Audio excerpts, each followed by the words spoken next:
Selamat sore para netizen dimanapun kita berada. Salam inspirasi bagi kita semua ya. Nampaknya ya pertanyaan-pertanyaan Hotman Paris begitu masuk ke jantung kubu ya Jokowi begitu kan, sehingga tidak bisa mengelak, merasa terjekik begitu dengan pertanyaan-pertanyaan Hotman Paris. Hotman Paris mengatakan, "Weh, ini pengacara Roy Suryo ini galak-galak semua, pinter-pinter semua. Bagaimana jadinya kalau seorang Jokowi nanti di persidangan bisa saja begitu kan ditanyakan berbagai pertanyaan-pertanyaan yang kritis." Ini menandakan bahwa Jokowi bisa keok begitu. Secara tidak langsung. Kasus ijazah palsu ini ya kabarnya begitu kan. Kabarnya banyak muncul spekulasi akan naik di persidangan ya. Hotman Paris ini memprediksi ya bahwa hukum di Indonesia akan heboh karena selaku aksi korban ya Jokowi wajib hadir di persidangan. Kalau Jokowi tidak hadir maka ya kasusnya akan gugur. Wih. Akankah Jokowi akan datang? Kalau kita melihat kemarin gugatan oleh Dr. Taufik begitu kan ya, citizen di situ begitu di Solo, maka Jokowi tidak datang begitu. Ada apa? Dan sekarang kita lihat saja. Makanya banyak orang yang muncul spekulasi tidak mungkin seorang Jokowi datang begitu. Coba kita tonton dulu apa yang kemudian disampaikan oleh Hotman Paris. Bayangkan betapa nanti tim pengacara yang galak-galak dari Roy Suryo akan mencecar Pak Jokowi di persidangan, akan mencecar dengan berbagai pertanyaan yang masalahnya apakah Pak Jokowi berani datang di sidang? Berani nggak dia? Kalau tidak, perkaranya gugur. Nah, itulah ya. Kalau Jokowi tidak datang, maka perkaranya gugur begitu kan. Kalau gugur ya tidak dilanjutkan. Saatnya Roy Suryo akan melakukan perlawanan terhadap bagaimana ya Jokowi mendesak Jokowi begitu, melaporkan Jokowi untuk ijazahnya segera dibuktikan. Bisa ketar-ketir. Akhirnya seorang Jokowi ini kan blunder begitu kan ya, melaporkan Roy Suryo.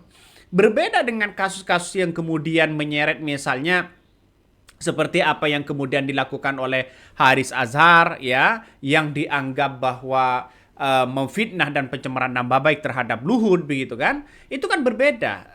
Haris Azhar tidak ditahan di situ begitu. Nah, Jokowi ini begitu, kubu Jokowi ini kemudian yang melaporkan Roy Suryo ini ada pasal-pasal yang diselundupkan kabarnya.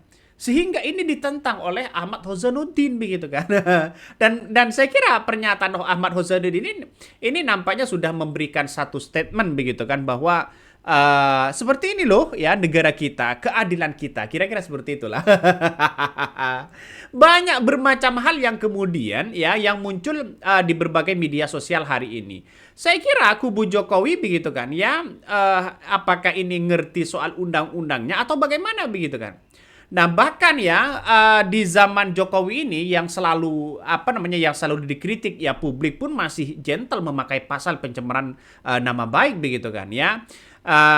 Si Jokowi ini begitu kan ya, nampaknya nggak tahu lagi pasal-pasal mana yang kemudian mentersangkakan Roy Suryo sehingga dianggap pencemaran nama baik, lalu kemudian dihukum sampai 12 tahun ya, di atas 5 tahun, ancamannya 5 tahun, di atas 5 tahun, dan saya kira tidak logis begitu kan ya. Sementara yang diupload ya di Dian Sandi di situ begitu, yang diteliti oleh Roy Suryo, sangat disayangkan ya. Karena apa? Karena Dian Sandi apakah ini sudah diperiksa juga atau tidak begitu kan. Itu kan pada akhirnya orang-orang muncul spekulasi-spekulasi itu. Makanya Ahmad Hosanuddin mengatakan bahwa apa yang kemudian dipertontonkan oleh oleh Jokowi hari ini begitu kan ya, nampaknya sudah membuat kebingungan yang sangat-sangat luar biasa. Kenapa Bang? Kok Anda mengatakan seperti itu? Karena pada akhirnya seorang Jokowi begitu kan blunder juga begitu.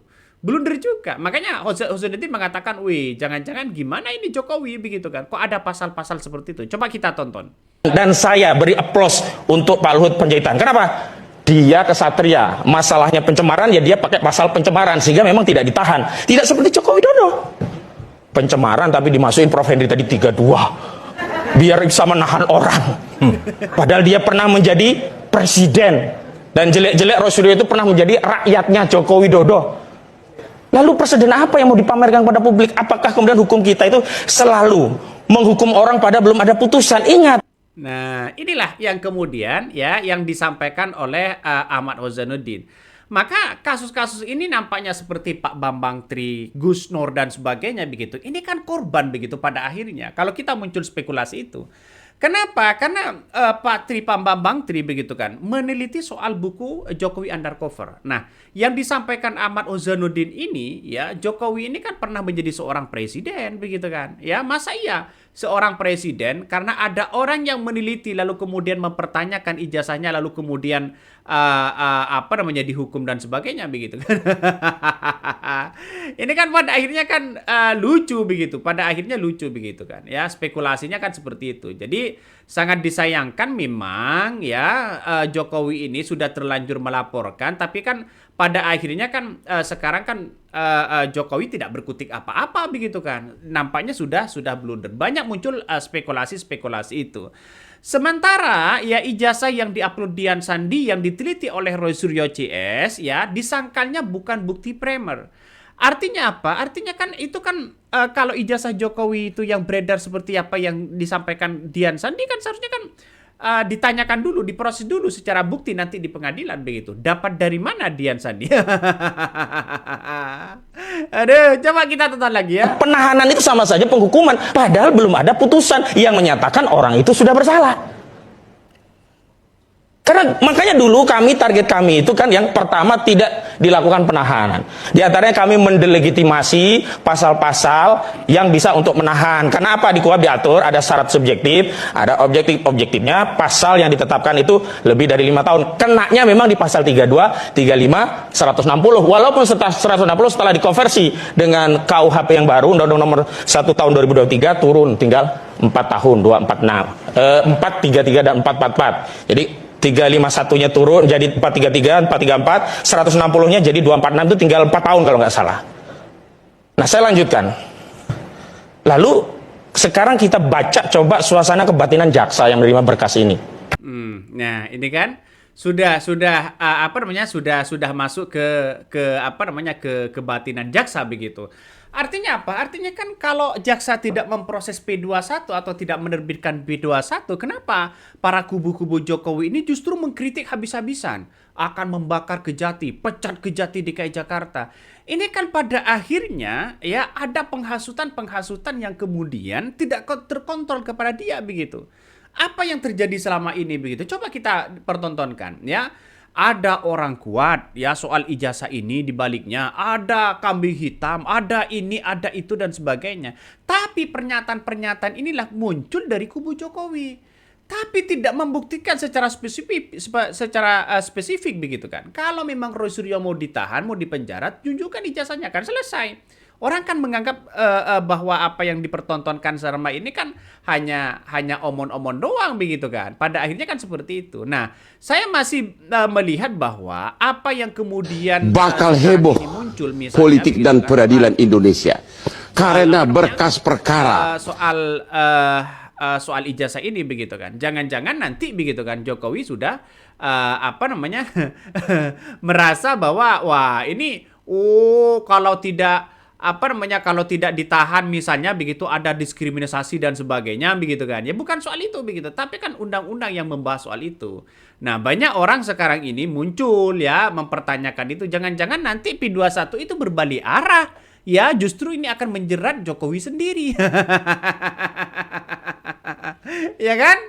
Kenapa Bang kok bisa mengatakan seperti itu begitu? Karena kita lihat saja bahwa ya, kalau Roy Suryo P21 ini tidak terbit ya dari kejaksaan, lalu kemudian kejaksaan memutuskan bahwa Roy Suryo tidak bersalah ya dan kemudian hanya di sanksi sosial, maka kemudian ya Roy Suryo dengan kawan-kawan mereka akan melaporkan Jokowi di situ begitu. Nah, ini ya Jokowi juga keteteran, repot. Sebentar lagi ya Gibran digadang-gadang menjadi salah satu calon presiden misalnya.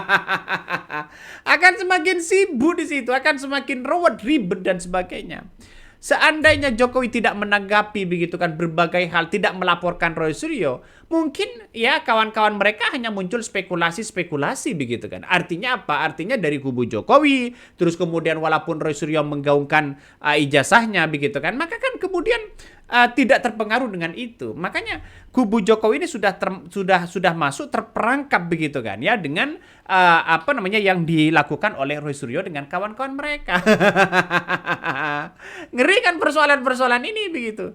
Saya pribadi berharap bahwa begitu kan ya Jokowi ini menunjukkan ijazahnya nanti di pengadilan biar clear mana yang harusnya ijazah dan mana yang kemudian ya asli atau palsu dan sebagainya begitu. Banyak sekali ya di berbagai apa namanya di berbagai komentar netizen begitu yang kemudian mengatakan bahwa begini, mereka ya tembok kebenaran yang masih bertahan. Indonesia bangga punya generasi hebat ya seperti Roy Suryo dan Dr. Tiva. Bayangkan ini adalah harapan masyarakat ya. Ada yang mengatakan betul, sangat setuju ya. Kalau Roy Suryo adalah salah satu generasi pemberani dan jujur ya. Ada yang mengatakan tidak setuju begitu kan. Makanya dengan adanya seperti ini kan orang sudah di berbagai media sosial itu kan sudah saling muncul spekulasi-spekulasi yang ada. Makanya saya berharap bahwa ya apa namanya siapapun orangnya begitu kan, siapapun orangnya baik pendukung-pendukung Jokowi begitu kan harus legowo begitu kan kalau Roy Suryo dengan kawan-kawan mereka begitu kan ya apa namanya sudah bebas misalnya begitu kan, artinya tidak muncul spekulasi itu lagi begitu. Ini apa yang disampaikan oleh Hussein. Memangnya semua aparat penegak hukum benar? Kalau semua aparat hukum benar, nggak ada kasus Ferdy Sambo. Kalau semua aparat hukum benar, nggak ada kasus Ketua KPK Firly Bahuri.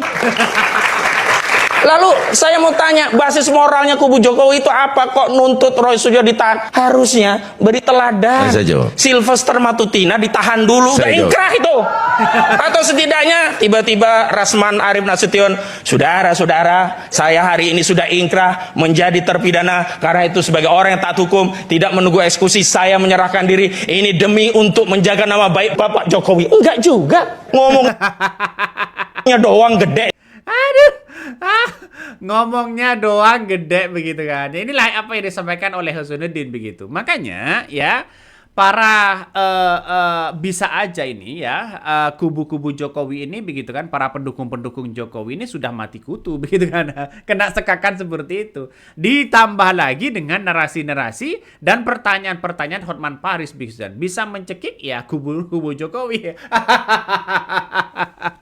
Itu saking kritisnya di situ. Nah, banyak yang kemudian sekarang ini mempertanyakan begitu kan soal ijazah ini begitu. Tapi sampai hari ini Jokowi tidak pernah begitu kan memberikan klarifikasi ya, jumpa persnya, silakan ijazah saya diteliti, silakan ijazah saya pasrahkan ke Roy Suryo untuk diteliti. Segampang itu begitu. Kenapa dia berputar-putar ya, terus kemudian berbelit-belit dan sebagainya? Ada apa ini? Kasus hijab palsu naik ke persidangan ya, Hotman Paris akan memprediksi ya, palsu akan naik ke persidangan, Hotman Paris akan prediksi politik hukum Indonesia akan heboh. Bagaimana tidak heboh begitu kan? Komentar-komentar dari netizen dan pertanyaan-pertanyaan dari kuasa hukum dari Roy Suryo sangat ngeri-ngeri sedap begitu kan. Ya, diktator ini tidak pernah menghormati konstitusi dan hukum nasional. Semua tindakan mereka yang merupakan penyalahgunaan kekuasaan menyebabkan meskipun tidak memiliki dasar hukum dan kompetensi tetap melaksanakan ya diri berkuasa. Ini banyak sekali ya para buzzer-buzzer dari sebelah begitu mengomentari begitu kan. Nah, ketika Hotman Paris memberikan pertanyaan seperti itu, wah, gerombolan mereka begitu langsung serang. Set begitu kan.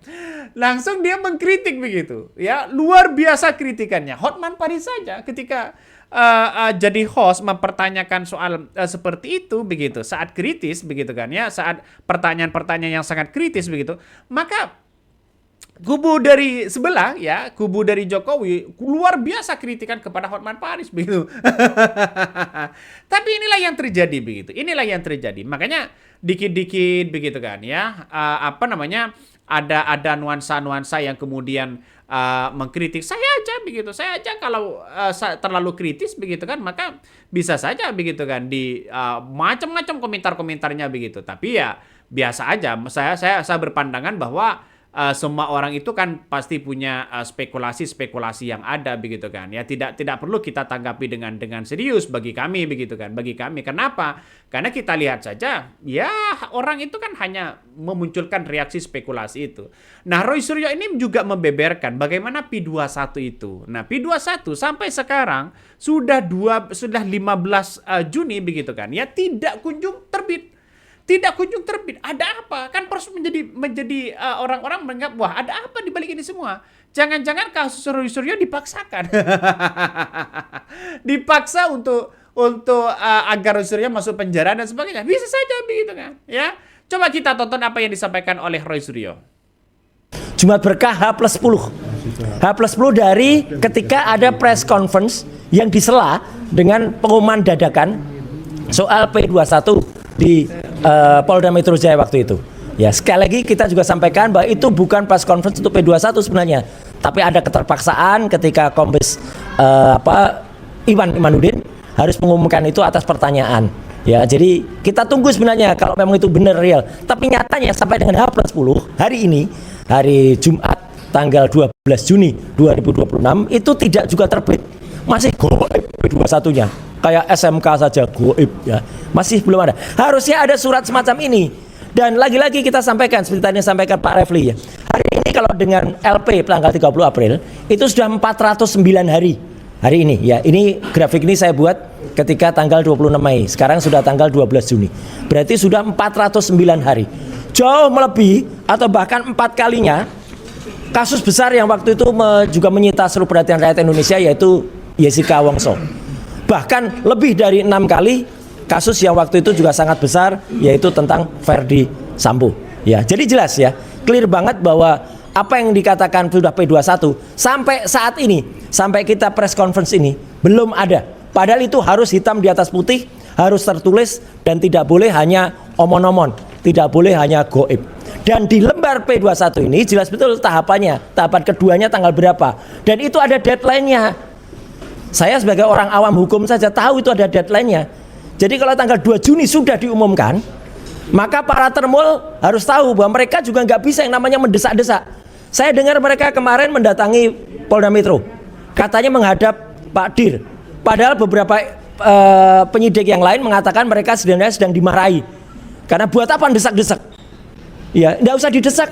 Polda Metro itu punya otoritas untuk melakukan pengumuman, tapi otoritas Polda Metro pun tergantung kejaksaan. Dominus litis dari P21 itu adalah pihak kejaksaan. Dan kalau kami kemarin atau tanggal 21 April yang lalu ke kejaksaan, itu kita bersurat secara resmi. Kita selaku pihak yang terkait langsung. Kalau para termul kemarin ada yang demo, bahkan demonya, ini saya ulangi kata-kata, bakar Kejati. Itu sudah brutal itu namanya. Harusnya dia yang kena. Itu namanya Fritz Alor Boy. 160 itu pada KUHP lama, KUHP lama. Ya jelas ada yang bilang copot Kejati. Orang yang bilang copot Kejati itu antara lain Lecumanan. Aspidum gimana ini? Nah itu. Mereka itu satu tidak punya legal standing terhadap perkara ini secara langsung. Karena lawyer Jokowi itu adalah orang yang punya surat kuasa khusus. Antara lain Pak Rifai, Pak Yakub Hasibuan, kemudian juga Pak Firman, ya satu lagi Audrey siapa? Itu yang resmi.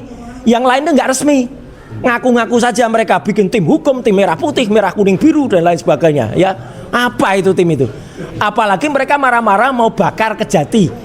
Itu kan parah ya. Nah, yang selanjutnya saya ingin sampaikan yang sampaikan Pak Refli tadi yang sudah kita kita tonton langsung di acara Rakyat Bersuara di TV-nya ini ya. Nah itu saya nggak perlu sebutkan iNews ya gitu, pokoknya TV-nya ini ya.